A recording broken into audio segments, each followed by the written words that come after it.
définir une classe et ses attributs.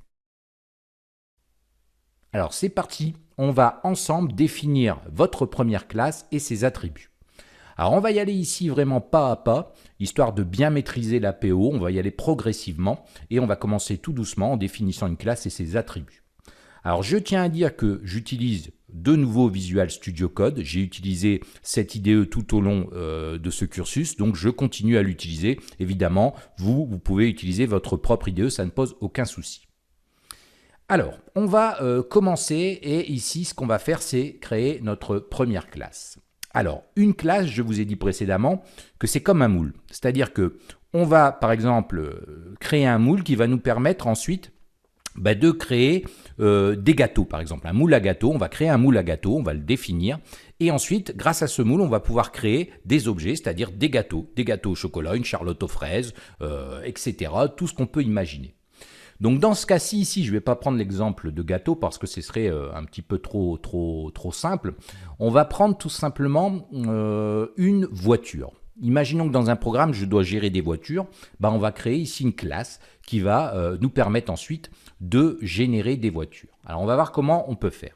Donc pour déclarer une classe, c'est très simple. On utilise un mot-clé. Et ce mot-clé, il n'est pas compliqué à retenir, c'est le mot-clé classe. Donc ça veut dire tout simplement qu'on va déclarer une classe.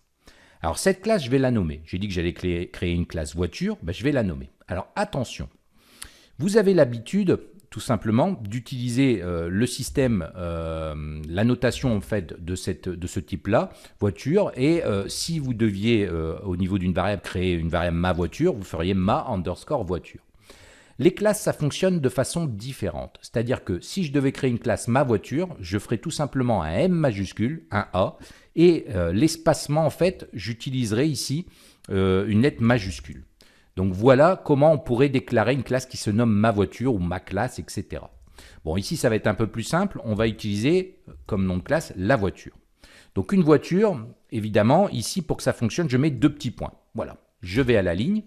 Et ici, j'ai créé ma classe. Mais vous pouvez voir que ici, mon nom de fichier est en rouge et d'ailleurs, mon curseur est surligné en rouge. Ça veut dire que ici, si je veux créer une classe vide, je ne peux pas faire ça comme ça.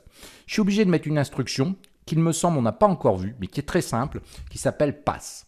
Alors pass, ça permet de passer tout simplement.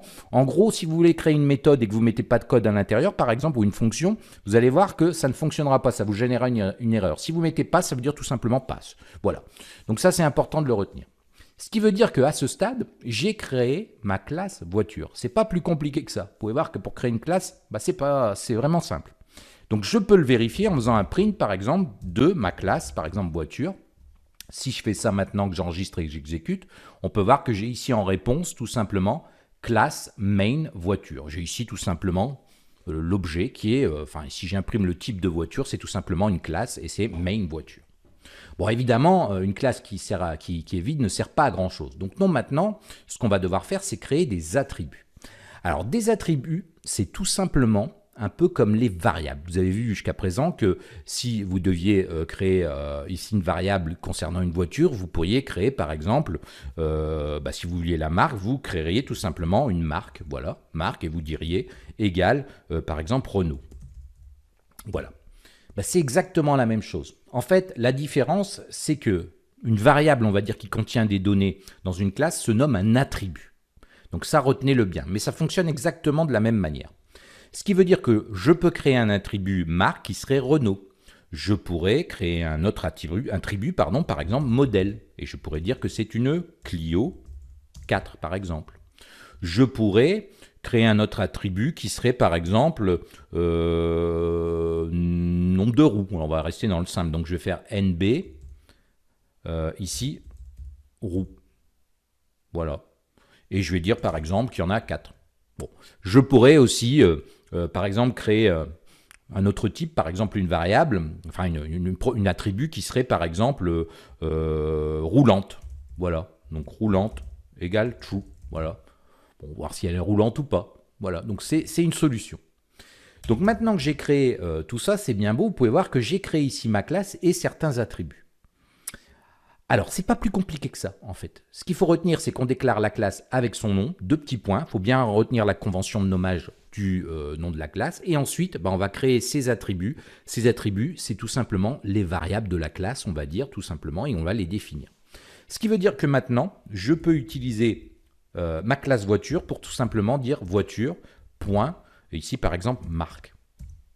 Si j'exécute ça dans ma console, on peut voir que j'ai bien Renault qui sort. Si je demande, je fais un print de voiture.modèle pour avoir que ça sort aussi. Voilà. Donc j'ai bien ici Renault et Clio 4. Donc vous pouvez voir que j'ai bien ici créé une classe qui possède certains attributs. Donc bien évidemment, vous l'aurez compris, ici on pourrait faire un print, par exemple ma voiture, on va faire quelque chose de très simple, et une, voilà, et je concatène ça tout simplement avec la voiture.marque. Et je pourrais aussi concaténer ça avec un espace, voilà, ou tout simplement mettre ici son modèle et, voilà, et ainsi de suite. Voilà, je ne vais pas aller plus loin, voiture.modèle. Et donc ici, ça me permet maintenant, si j'exécute, de voir ma voiture est une Renault, son modèle est Clio 4. Donc vous pouvez voir que c'est quelque chose de très simple. Donc en résumé, et encore une fois, c'est très important, on déclare une classe avec le mot-clé classe. Ici, on le nomme. On nomme cette classe en utilisant le système de notation, alors qui me semble, ça se nomme le camel case ou le lower case, je ne sais plus exactement, enfin, c'est du camel case il me semble. Donc en fait c'est pas très grave, mais ça commence par une majuscule et le reste en minuscule, et si vous devez faire un espace, vous tout simplement collez avec de nouveau une majuscule comme vous l'avez pu voir avec ma voiture. Ensuite on déclare ces attributs ce sont deux simples variables qu'on va définir avec une valeur.